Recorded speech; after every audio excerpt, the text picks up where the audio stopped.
Lourdes Still. Yeah, between Richer and the Brokery. It's in Quezon City, Philippines. I've moved to Canada since May 27, 2009, and it's just me. I grew up in Quezon City in the Philippines, so it's in the greater Manila area. No, I don't really. So, but interestingly, one of the places so when I went back, it was actually, I brought my husband, and that was the first time that he met family. So one of the places that I had planned for us like to go is in the mountain area, like in north of like where I grew up. So it's in the Luzon area. And later on, when we got back from that trip, I learned that this, especially the growing of indigo, which is the natural dye, the source for the color, the natural dye source for the blue color, is actually grown in that mountain area that we just visited. So, yeah, saying your question again, because I wanna. If you have like any connection to the history of your craft. Yeah, so now, so I can't really say that I do have going into natural dyeing that my culture have informed me, but now I'm discovering that, I'm learning about that now in the future, especially when we plan to go back, like there's a bit of intentionality on the places that I want to go, because now, yeah, I do want to make that connection. No, not at all. I do have I do have a couple of books that I had since purchased from after like that trip in 2020, and so I'm looking at these pages of this book and all these like plants that are sources of natural dyes, and tannins are how I'm already like familiar with them, but as other use, either as as food, or actually really just like as food. And now in the future, I would want to make that connection. Yeah, natural dyeing, I only really started when it was in 2020, and I was just before turning 20. I don't know how old was that, 36, 37? Yeah, so 2018 is when I moved full-time here. And then, so as a way of like, because I was a city girl when I moved from the Philippines, and then when I moved here, I know my ways. I feel like the city, I know my way around. But when I moved here, I guess I wanted to learn more about, air quotes, my neighbors. We also had a couple of sheep actually, like, I think that was winter of 2018. Anyway, so looking on Instagram in the rabbit hole of like looking who are sheep owners, so I discovered Anna of Longway Homestead, because we were gonna get some sheep from them. But anyway, started following her, and then on March 2019, they had their friend Caitlin French visiting, and then they put out a workshop on eco printing. So because I guess I was starting to get curious, because I'm starting to learn what are they doing, raising sheep and then using for as a fiber production, and then they color them. So so it was, and I didn't know really Caitlin French, how big of a deal she is in the fiber arts world. So that's where I learned from. It just snowballed from there. Going to that workshop, I learned about indigo, the Pembina fiber shed, and the flowers that Anna grows to color their yarns. And it was interesting because most of the flowers that she had mentioned, like marigolds, scabiosa, I was already using in my floral design work then.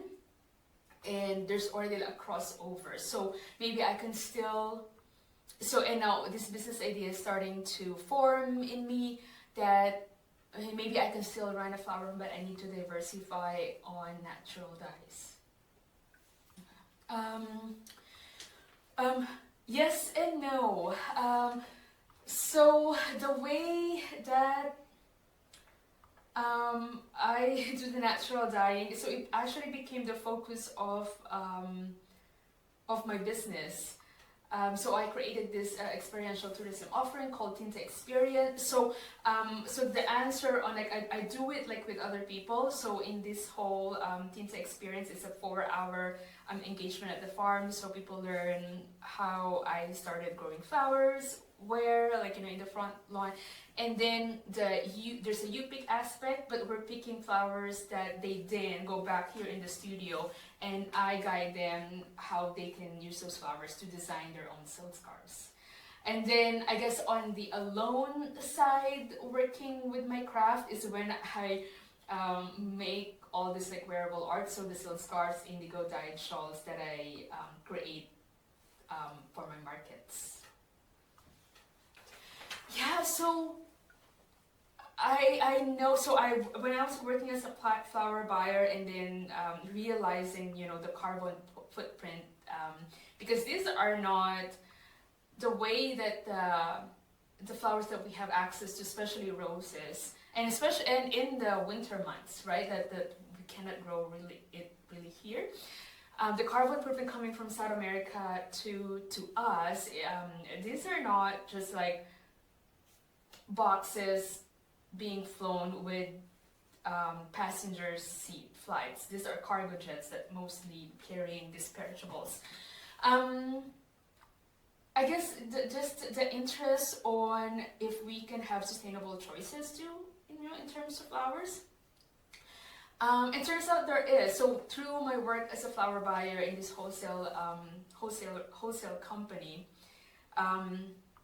I learned about the flower farms too, who are in Manitoba, and I was like mind blowing as well. So now going into natural dyes, and now I started to like learn about the other natural dyers around the world, and it is such a thing. I think it's I guess there is some sort of advocacy too that we can be in.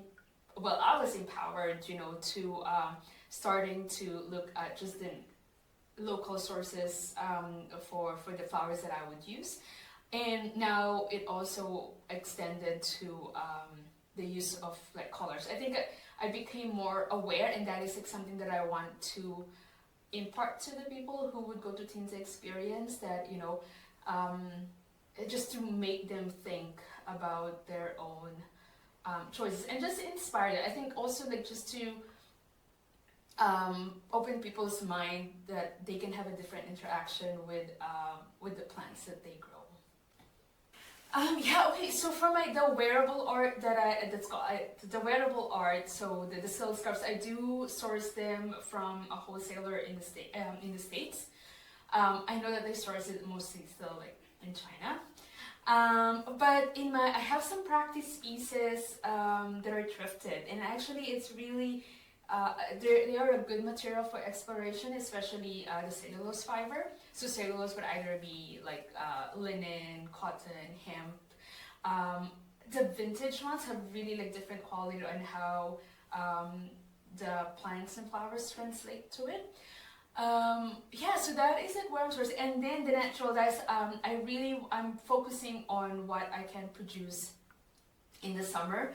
So all of them are, so the flowers and even indigo would start inside the house, as early as like March. So for natural dyes, there are for the marigold, cosmos, coreopsis, and scabiosa are all from my garden in the summer. Oh, good question. If we are counting like when I started the flowers from seeds, then that alone is like 7 months to produce the colors, right? But after I have harvested the flowers, because I started the seeds from as early as like March, and they're not gonna be in full bloom or blooming until like end of June, July. And then, but for making the pieces, like for example, this one, with the prep, maybe between 2 or 3 days. Right, because I really take my time to when on the cleaning process.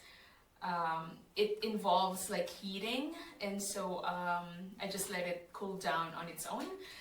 So that will take and then the more than things will take 24 hours alone, and then the next day I'll dye with it. So yeah, I would say 2 to 3 days.